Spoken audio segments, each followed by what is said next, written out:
இன்றே டவுன்லோட் செய்து உங்கள் ஃபேவரட் ஷோக்களை என்ஜாய் பண்ணுங்க. சாருக்கு என்ன பிரச்சனை டாக்டர்? மின்னலோட வெளிச்சம் அவங்க கண்ணுல பட்டு இருக்கு. பார்வை இருக்கிறவங்க மின்னல் அடிக்கும் போது கண்ணை மூடிப்பாங்க இல்ல திரும்பிடுவாங்க. சாரு வெறும் கண்ணில் பார்த்ததுனால நர்வ்ஸ் கொஞ்சம் டேமேஜ் ஆயிருக்கு. ஐயோ, அதனால ஏதாவது பெரிய பாதிப்பு ஆயிடுங்களா? உடனே ட்ரீட்மெண்ட் கொடுக்கணும். பேசிக் ட்ரீட்மெண்ட் கொடுத்து அதை சரி பண்ண முடியுமான்னு பார்க்கறேன். இல்லனா ஒரு சின்ன ஆபரேஷன் பண்ண வேண்டி இருக்கும்.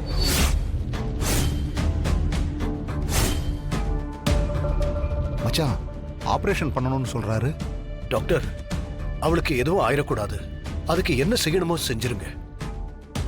அப்ப ஹாஸ்பிட்டல் கூட்டிட்டு போகணுமா டாக்டர்? இது மைனர் ஆபரேஷன் தான். இதை வீட்டில் வச்சு கூட பண்ணிடலாம். அது ஒன்றும் பிரச்சனை இல்லை.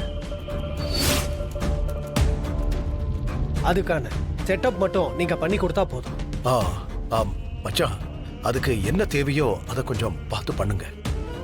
சரிங்க மச்சான்.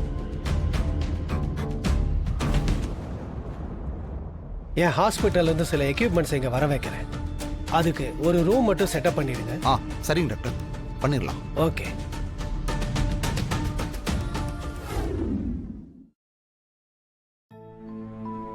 என்ன மாயா, சாருவுக்கு பாவம் இப்படி ஆயிடுச்சு.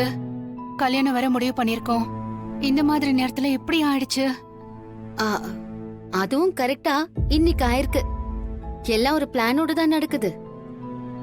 என்னது? எல்லாம் கடவுளோட பிளான்னு சொல்றேன் பெரியம்மா. நீங்க கவலைப்படாதீங்க, எல்லாம் சீக்கிரத்துல சரியாயிடும். அதுக்கு என்கிட்ட ஒரு வழி இருக்கு. என்ன வழி? அமெரிக்கால இருந்து நான் ஒரு மருந்து வர வச்சிருக்கேன். நீங்க பாருங்க.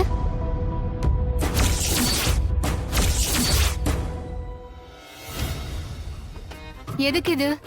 சாருக்காக தான். டாக்டர் ட்ரீட்மெண்ட் பண்ணும்போது இத சாரு கண்ணு விட்டா போதும். அதான் டாக்டர் ஏதோ பண்றேன்னு சொல்லிருக்காருல, அப்புறம் நீ ஏமா இதெல்லாம் பண்ணணும்? இல்ல பெரியம்மா, இது பவர்ஃபுல்லான மருந்து. அமெரிக்கால இருந்து வர வச்சிருக்கேன். இத அவ கண்ணுல போட்டா சீக்கிரம் அவளுக்கு கண்ணு தெரிஞ்சிரும். ஓ அப்படியா? சரி, அப்போ டாக்டர் கிட்ட பேசி என்ன பண்றதுன்னு பாரு. சரி பெரியம்மா, வாங்க.